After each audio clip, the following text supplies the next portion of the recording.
As we get further and further into this election cycle, I'm more and more convinced that black people just don't get it. But I'm about to help you. It's the Politics Fix.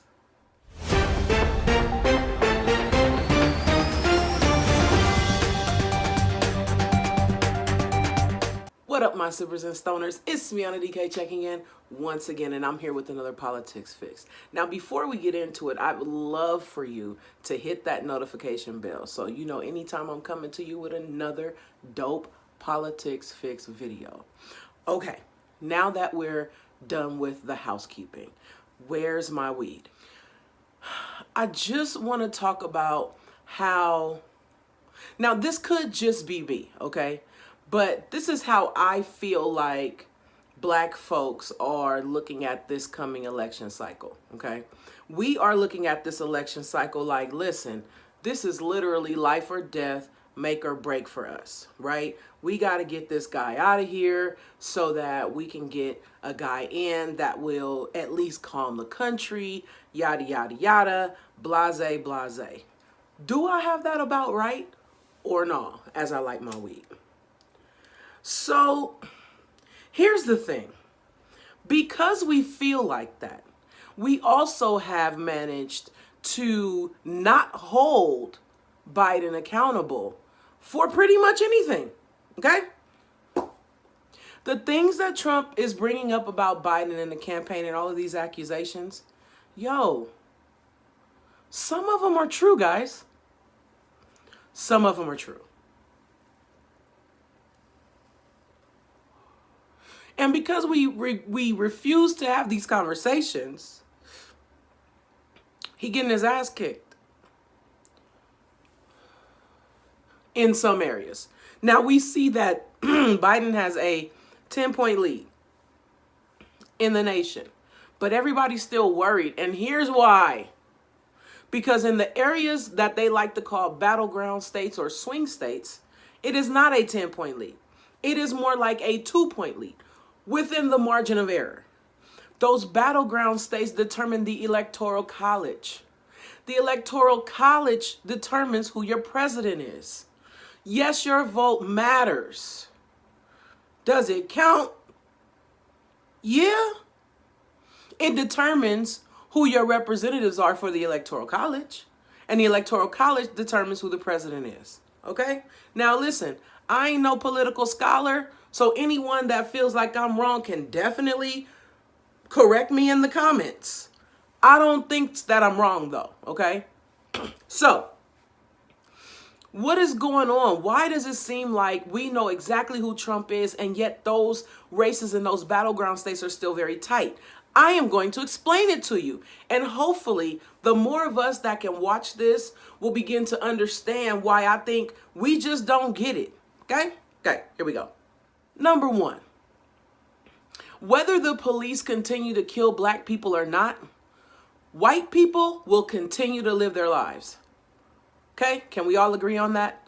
The police can kill another unarmed black man right now, right? It'll come up on video, right? It'll affect the black community. We'll have PTSD and some more shit, right? White people, some of them will empathize and the other ones will come up with a reason why that black man deserved to die. Okay? Okay. So the ones that'll empathize, those are the ones that the Republicans are trying to appeal to. And the Democrats are really going hard trying to appeal to those Republicans, right? Black people have to understand that white people don't have the same concerns that we do.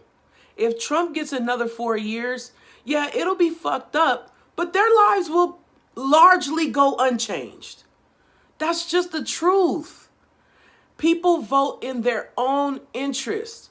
We are hoping that by not holding Biden accountable for his shit, that hopefully white people will vote in our interests. When have white people ever voted in our interests? Ever. That ain't no slight to nobody. That's just to say that people vote in their own interests.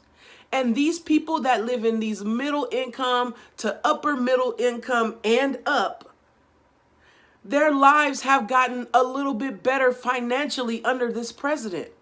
So you are telling them that despite what you've done financially under this president, we need you to not vote for him because of what he's doing to us. That's what it comes down to. Not what he's doing to America, because they live in America and they're doing fine. That also goes for some older blacks. Because let's not act like that 8% of the black vote that Trump got came from all black men. Them came from older black people who have found a way to exist in this system and make it work for them. And we are now asking them to vote against their interests.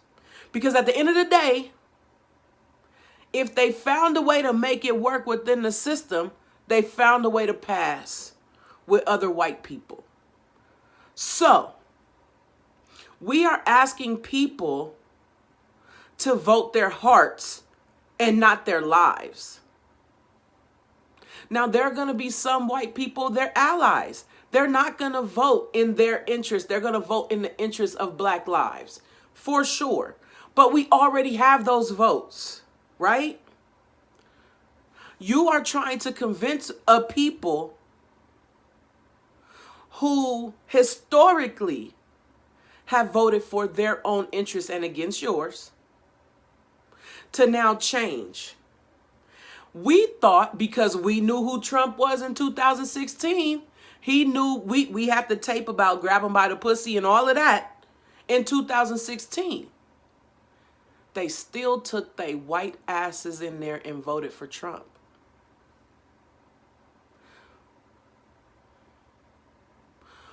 They said out of their mouths in 2016 that he was disgusting and despicable. And, I don't understand why this person is even running for office. Even the elected officials, guys, come on. The ones that was running against him was talking about how he was disgusting and despicable. And they took their white asses in there and voted for him anyway. And now we can talk about some of the Latino vote, right? So the brown-skinned Latinos, right? The darker-skinned ones, they're voting for Biden. The lighter-skinned Latinos, the ones that want to be white passing, the ones like in Florida and the ones that are Republican because they can pass. They do enough to get by, and they found a way to exist within the system. They even hate their own people, the darker-skinned ones. So they're going to vote in their interests, not ours. They won't even vote in their own people's interest. We expect them to vote for ours? I just wish that we could change the narrative. What is the call to action on this? Change the narrative. Change your thinking. Change your understanding. Understand how this really works. Understand who you're trying to reach. This ain't it. They don't even have a message yet. It's just Trump is bad. Okay. After that, how is Biden good? Stop telling me he a decent man. Stop telling me that. I'm sure Trump got decent areas too. Straight up. And that's all I have to say about that. If I missed anything, please let me know. Drop a comment down below. Please go ahead and like this video if you like it. Share if you care. And until next time, I'm Miana DK. And I love y'all. I swear I do.